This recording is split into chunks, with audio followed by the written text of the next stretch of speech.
My boss said, "You did a great job, Sarah, but we're promoting Thomas." I just smiled and gave them my resignation. I also sent them this link. 3 days later they were begging me to come back, but it was too late. I walked into that meeting thinking maybe, just maybe, I wasn't invisible after all. It was Friday, the last day of the quarter. My inbox had been suspiciously quiet, and my calendar invite from Julian, the director of business strategy, was suspiciously vague. Touchpoint. That's what he called it. A touchpoint, as if I were a loose wire someone planned to poke it with a stick. So I hoped. I wore my navy blazer. The one that actually fits. I even dusted off a pair of heels I hadn't touched since pre-pandemic office politics went digital. I'd been at the company nearly 6 years. I wasn't flashy, but I was reliable. The person who stayed late, rewrote reports other people butchered, and flagged every client on the verge of ghosting us before they actually did. I was the one who tracked subtle changes in client engagement and quietly sent account managers a heads up when someone hadn't replied to a QBR invite in 11 days and counting. The one who noticed when their tone got clipped, their questions got vague, or their budgets mysteriously shrank. No one asked me to do it. I just saw it. Built tools for it. Because losing clients hurts worse than tracking the signs. So yes, I thought the meeting was it. The promotion. The acknowledgement. The moment. Julian was already seated when I walked in, hands folded like a wax figure. Lisa from HR was there too, which should have been a clue. But I smiled. Sat down. Smoothed my skirt like a hopeful idiot. Julian leaned forward, eyebrows lifted like he was delivering a toast. "Sarah," he said, "you've done an incredible job this year." And I smiled because of course he started there. All promotions start with flattery. He continued. "Your insights into client risk have been game-changing." Good. He's leading with results. This is it. You're steady. Thoughtful. And your work has had a clear, measurable impact. I nodded slowly, holding it all in. Not too proud. Not too eager. The internal monologue was screaming. It's finally happening, but I kept my face in that neutral professional zone they like. The one that says, I'm flattered, but not, I desperately need this to feel like the last 5 years weren't a waste. Julian gave Lisa a look. She smiled with her mouth, not her eyes. And then he said it. Which is why we wanted to let you know first, before the announcement goes out, that we've decided to promote Thomas to associate director. There was a pause so long it made my ears ring. I blinked. I'm sorry. Thomas. Yes, Julian said like it was a compliment. We've seen real leadership potential. He has a way of energizing the room. Lisa chimed in, nodding. People respond to him. People respond to fire alarms too. Doesn't mean you give one a promotion. Thomas is the kind of guy who makes a spreadsheet, adds emojis to the headers and calls it an innovation. He once asked if churn meant when a client cancels or when they're just like quiet. He's late to most meetings and leaves early if he has therapy, which usually involves bottomless mimosas with his CrossFit friends. But sure. Promote him. He's very visible. And apparently that's what counts. I don't remember what I said next exactly. Something gracious. Something dead inside. I smiled, nodded, thanked them for the transparency and walked out on legs that didn't quite feel like mine. I made it all the way back to my desk before it hit me like a slap across the soul. I'd built something. Not just reports. A whole prototype. A system. One I'd designed quietly over the last year in the margins of my evenings and weekends. A tool that flagged early signs of client disengagement using behavioral markers and engagement decay curves. I didn't use company data. I didn't touch their servers. It was all mine. A demo built off public models and theoretical client flows. I built it for them. I planned to pitch it this quarter. I had decks. I had a name. I had dreams of integrating it into the team's workflow, showing them that real retention isn't reactive, it's predictive. But now I stared at my screen, numb, and opened a new document. I didn't throw anything. Didn't cry. Just started typing. Subject. Formal resignation. Effective immediately. The words came faster than I expected. Precise. No dramatic flourish. Just clarity. When it was done, I attached a link. The one I'd quietly built with a designer friend. Password protected, clean, professional. A private launch page. On it, a 2-minute demo of my platform's results. Not the mechanics. Not the engine. Just what it could do. Predict retention risk by account age, communication frequency, issue resolution velocity, and satisfaction proxy indicators. Nothing proprietary. Just brilliance they never bothered to ask about. I sent the resignation to Julian, Sihindi Lisa. The link came in a separate message 2 minutes later. Since you're investing in leadership, you might want to see what you passed over. I logged off early. Walked out of the building with no fanfare, no box of belongings. Just my badge in one hand and my dignity finally in the other. That night I didn't drink. Didn't spiral. I ordered pad thai, changed into pajamas and watched as my inbox lit up like a Christmas tree. Julian, 5:12 p.m.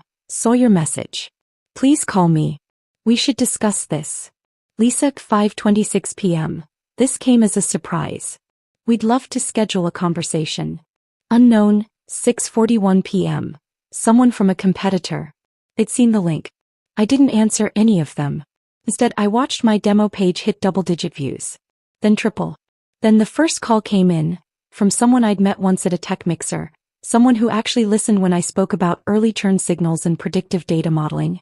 And that was when I knew. I didn't just walk away. I walked towards something. By the next morning, my resignation email had more views than a cat in a cardboard box. Someone had forwarded the link. Not surprising. My old company runs on passive-aggressive reply all energy and did you see this? Slack messages sent 12 seconds after someone breathes wrong. I pictured a silent wave rolling through the open plan floor, everyone minimizing dashboards to click the demo. I could almost hear the sharp intakes of breath. Because it looked real. Because it was real. Because even though I hadn't given away how it worked, I'd shown them just enough to realize they had no idea what they'd been sitting on. The polished charts. The clean UI. The projected retention impact. The before and after snapshots. Using public client simulations, of course, nothing proprietary. I wasn't dumb.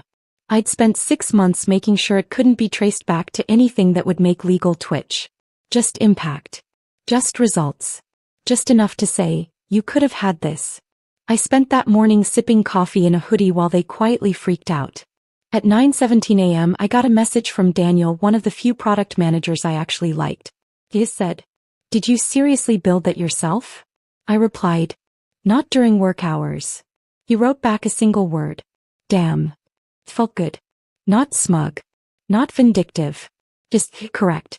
The emails kept coming.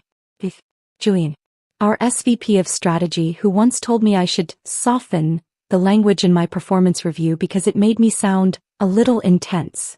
Now he wanted to talk about next steps and aligning visions. Meanwhile, the industry was doing what the industry does, sniffing blood.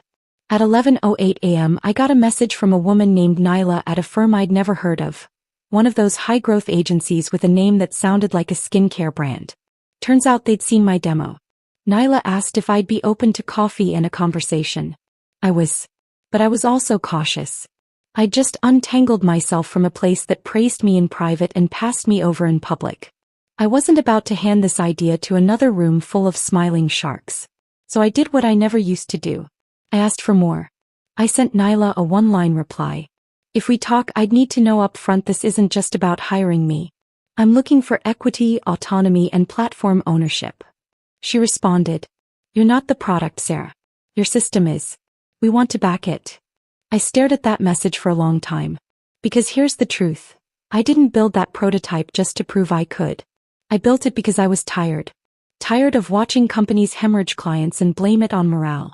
Tired of hearing, "We'll cross that bridge when we come to it," as if the bridge wasn't actively on fire. I built it because I saw the patterns before anyone else did. Because no one ever listened until it was too late. Because I wanted something that listened back. And now someone wanted to help me make it real. Back at my old company, things were getting awkward. Daniel texted again. "Thomas is struggling." I bet he was. Thomas couldn't forecast churn if it printed itself on his iced coffee lid. I pictured him pacing in his new office, blinking at a report he didn't know how to interpret, calling meetings he wasn't prepared for, saying things like, "Let's circle back on that," to stall for time. I almost felt bad. Almost. At 2:03 p.m. Julian finally called. Not emailed. Told. I didn't answer. He followed up with a long, tortured message about recalibrating internal strategy and how they were reconsidering how to best leverage my capabilities. Nice try, Julian. You don't get to promote a frat bro for lighting up the room and then walk it back once you realize the room's on fire. So I let the message sit. I didn't need to reply. Not yet. Instead, I met Nyla for coffee the next morning. A real cafe. Not a WeWork with a drip machine and 5 people pretending to read The Economist. She was younger than I expected. Direct. Smart. She slid a slim deck across the table without asking for an NDA. This is what we're building. This is what we think your system could do. You'd own it. We'd fund it. We'd build around you. It didn't feel like a pitch. It felt like a correction. For every meeting where I'd been told to let Thomas take the lead, for every slide deck I'd rewritten behind the scenes without credit, for every moment I'd sat in a room full of people nodding at someone else for repeating the thing I just said 5 minutes earlier, it felt like a small, perfect reset. By the time we stood to leave, I already knew I was going to say yes. Back at home, I opened my laptop and refreshed the demo analytics. 187 unique views. 3 new subscribers to the waitlist form. 1 contact request from a company that had dropped us 6 months ago, asking if I was available for consulting. I laughed out loud. Then at 4:46 p.m. the inevitable happened. Julian emailed again. This time with a calendar invite. Subject: exploring new opportunities together. He wanted to meet. He'd looped in our VP. Said they were reimagining how we support innovation, and would love to discuss the potential of integrating your platform internally, with you at the helm. In other words, come back. Lead the thing. We'll finally listen now that we're panicking. I stared at it for a long time. The polite version of begging. And honestly, it didn't even feel satisfying. Because that platform? It was built during nights when I was too wired to sleep, after being talked over in meetings and told to stay in my lane. It was built after proposals were ignored. After Julian told me to focus on people-first culture, instead of data models. After I realized I was doing the work and making it easy for them to ignore me. So no, I didn't want to walk back into that building as a founder of the same company that treated me like a spreadsheet ghost. I wanted something better. I wanted mine. So I declined the invite with 1 sentence. Thanks, but I'm already in conversation with a firm that believes in this system without needing a breakdown to see its value. I clicked send. Felt the tension leave my shoulders like a sigh I'd been holding for 3 years. And then I went back to work. On my platform, my terms, with people who didn't need a crash to recognize value. The best part? The real collapse hadn't even started yet. I didn't expect it to unravel that fast. I thought it might take a few weeks. A month maybe. Something slow and bureaucratic. Like the kind of organizational breakdown that starts as missed deadlines and ends in some poor HR associate writing a LinkedIn post about exciting leadership transitions. But no. They lasted 3 days. 3 days after I resigned and sent that link, I got a text from Daniel that just said, Thomas is having a full-blown crisis in the war room. I blinked. War room? They were calling it a war room? Let me be clear. This is a tech-adjacent marketing firm that once threw a wellness week, where they handed out lavender hand sanitizer and played whale sounds in the bathroom. If they were calling in a war room, someone had already lit something on fire. I texted back. Let me guess. No idea how to pull Q2 risk projections without my tracker? He responded with a crying emoji then. They don't even know where the tracker is, Sarah. Thomas asked if it's in Excel or Google Drive. I sat back in my chair and stared at the ceiling. I'd left behind a system. Not officially, of course. I didn't owe them anything. But I hadn't deleted the tools I'd built either. I'd spent years keeping that team afloat with dashboards, red flag alerts, and automated reminder workflows for client check-ins, most of which I coded on my own time. And apparently no one knew how any of it worked. Not even Thomas, who once told me he didn't really do spreadsheets because they stressed him out. No. Now he was the director. God help them. By the end of that week, I heard through the grapevine that 2 legacy clients had complained about slipping communication standards and inconsistent reporting. One of them was the very same client whose risk patterns I'd flagged 4 times.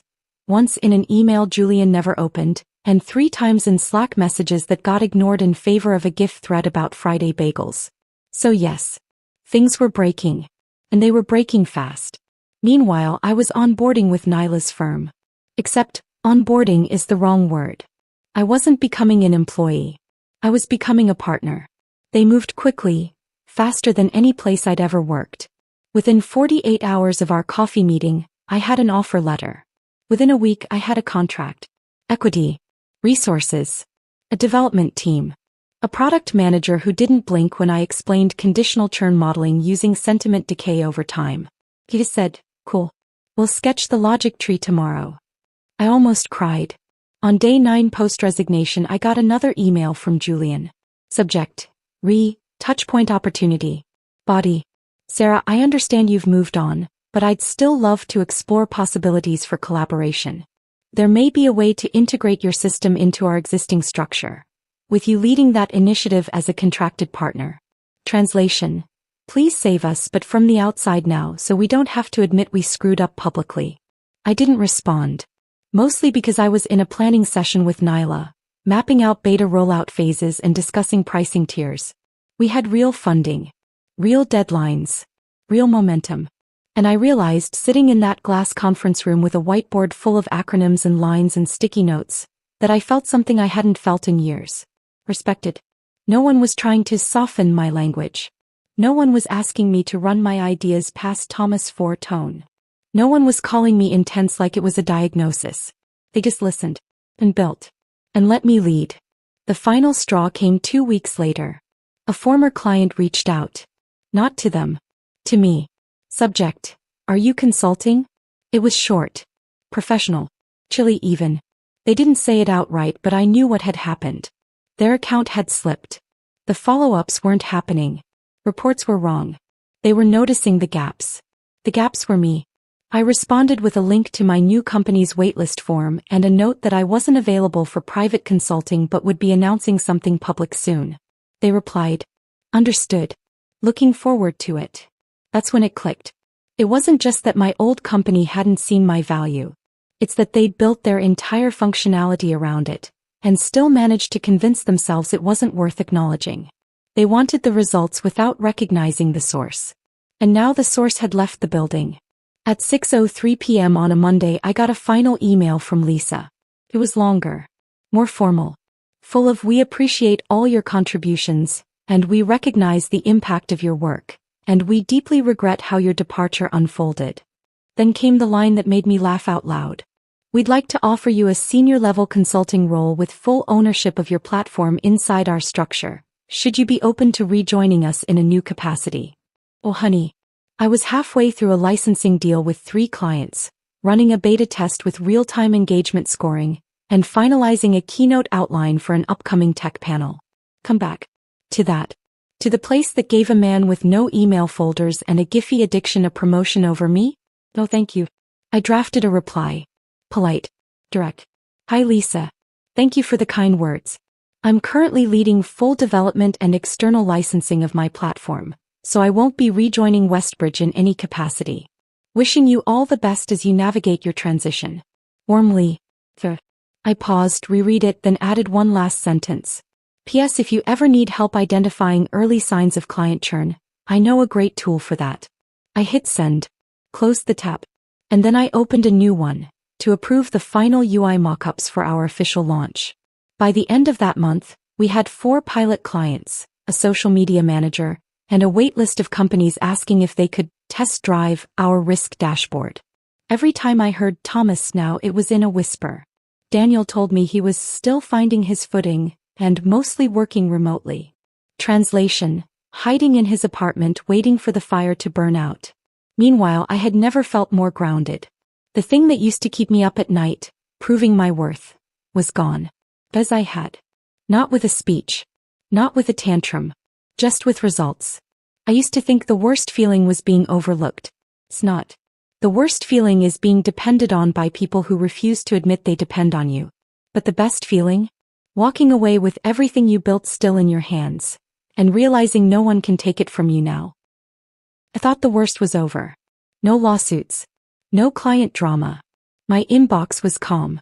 My hair was doing this weird shiny thing it only does when I'm not losing sleep over men named Julian. For once, it felt like I could exhale without someone asking me to loop in Thomas for optics. We had traction. We had early praise. We had a name. After weeks of brainstorming sessions that felt like naming a child and a product at the same time, we'd landed on SignalSpan. Sounded like a Wi-Fi network that actually works. Which is more than I could say for my last department. SignalSpan did exactly what the name implied. It captured early behavioral signals and measured how far they were drifting from baseline trust. We weren't selling magic. We were selling foresight. And it was working. Right up until the FedEx envelope landed on my desk like a brick wrapped in cardstock. The return address, Westbridge Strategy Group Legal. Inside, a cease and desist letter followed by a formal lawsuit claiming full ownership of SignalSpan. Their argument? That I developed it within the scope of my employment and leveraged internal strategies and privileged systems. Which was rich considering these were the same people who once asked if churn was the same as like mood swings but for clients. I read it, blinked, read it again, then said something under my breath that would have gotten me fired in most corporate Slack channels. It would have been funny if it hadn't started unraveling everything. Within 48 hours, 2 pilot clients paused. Another ghosted. A PR contact said, "We'd love to cover the launch once the legal stuff clears up."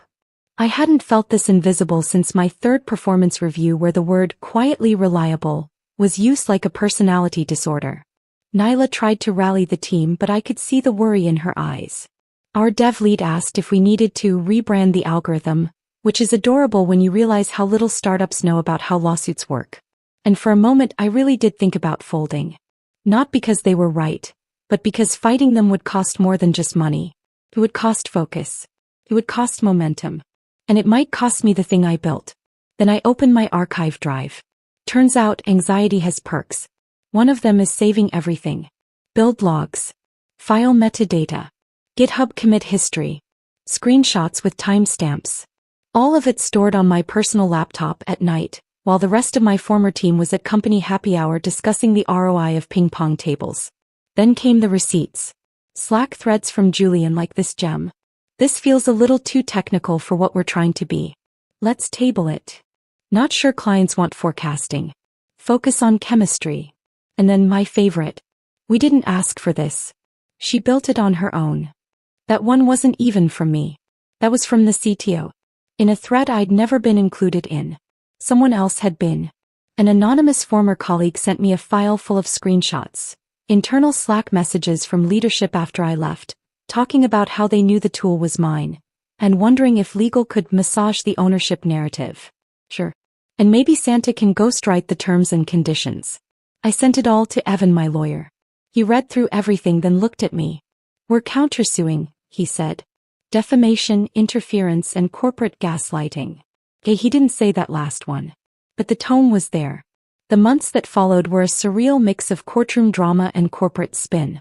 Their lawyers called me calculating, like I was supposed to apologize for using Excel without adult supervision.